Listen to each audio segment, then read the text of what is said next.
Hola, bienvenidos al curso de Python 3. El día de hoy vamos a ver operadores lógicos AND, OR y NOT. Entonces vamos a empezar. Vamos a declarar, digamos, cuatro variables para que podamos trabajar. Num1 va a ser igual a 5. Num2 va a ser igual a 8. Bueno, aquí me quedo. Num3 va a ser igual a 1. Y num4 va a ser igual a 6.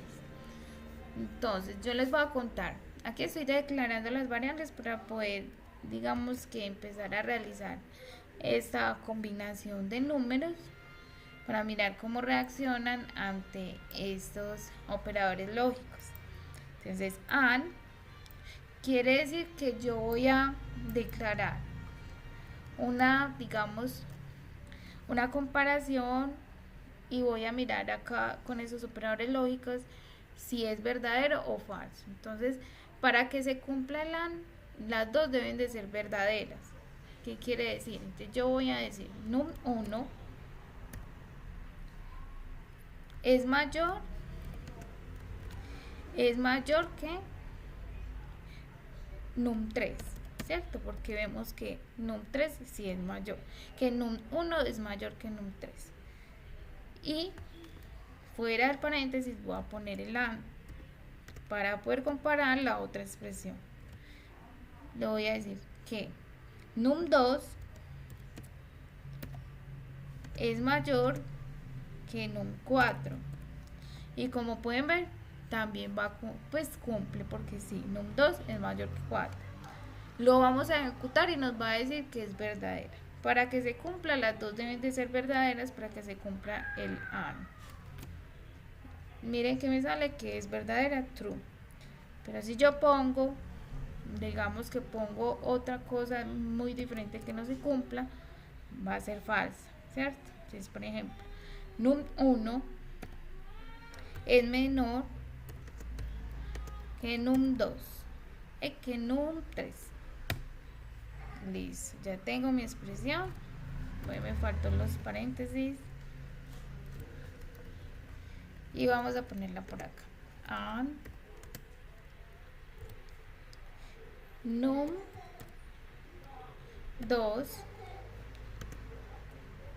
es menor que num4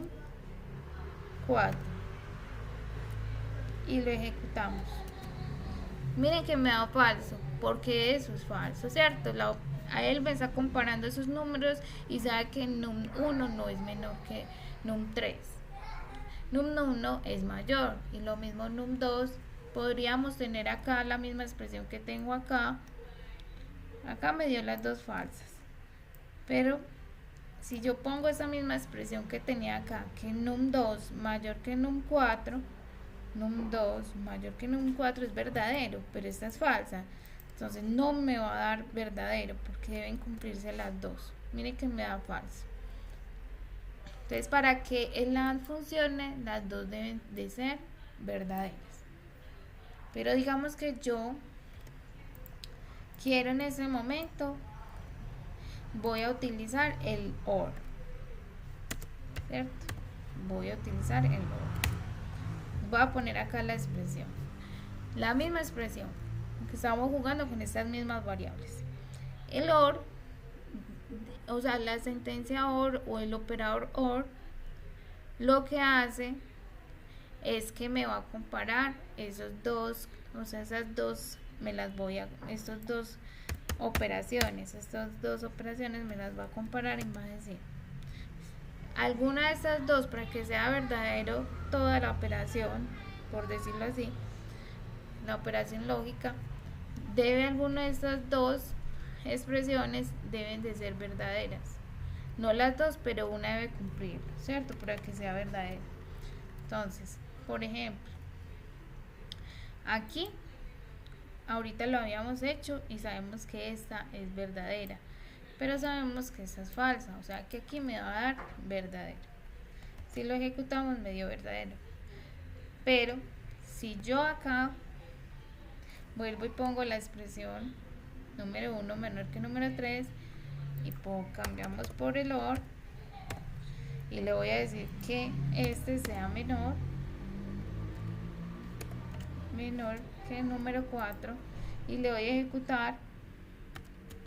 Vemos que es falso, ¿cierto? Porque las dos no son ciertas. Debe de haber alguna expresión que sea verdadera, pero digamos que si las dos son número 1 es mayor que el número 3 y lo mismo acá. Vamos a mirar y ejecutamos. ¿Qué me dice que es verdadera? Porque se está cumpliendo que al menos una, aunque sean las dos verdaderas, me está diciendo que sí es verdadero, porque se debe cumplir al menos una, ¿cierto? Al menos una que sea verdadera. También podemos utilizar el no. Es decir, yo tengo una expresión de estas, digamos esta solita, y yo le digo no, así es que se utiliza, la ejecuto y me va a dar falso, porque esta es verdadera, o sea, lo que hace es cambiarme el resultado. Así sea verdadera, num 1 es mayor que num 3 es verdadero, pero lo que hace el not es cambiármelo a que no es verdadero. Entonces él me está diciendo que esto no es que es falso, ¿cierto? Me lo cambió. Lo que hace es cambiarme el resultado a falso. Pero si yo le digo esta forma, él va a decir que es verdadero, porque es falso. Num 1 no es menor que num 3, ¿cierto? Aquí lo podemos ver, num 1 es mayor. Entonces el que me está cambiando este resultado me lo está cambiando a verdadero. Entonces así es que podemos utilizar los operadores lógicos para realizar lo que queramos, digamos programar, utilizando las variables. De igual manera podemos también utilizar números para la expresión, ¿cierto? Sin crear las variables. Y muchísimas gracias, esto es todo por hoy, que estén muy bien.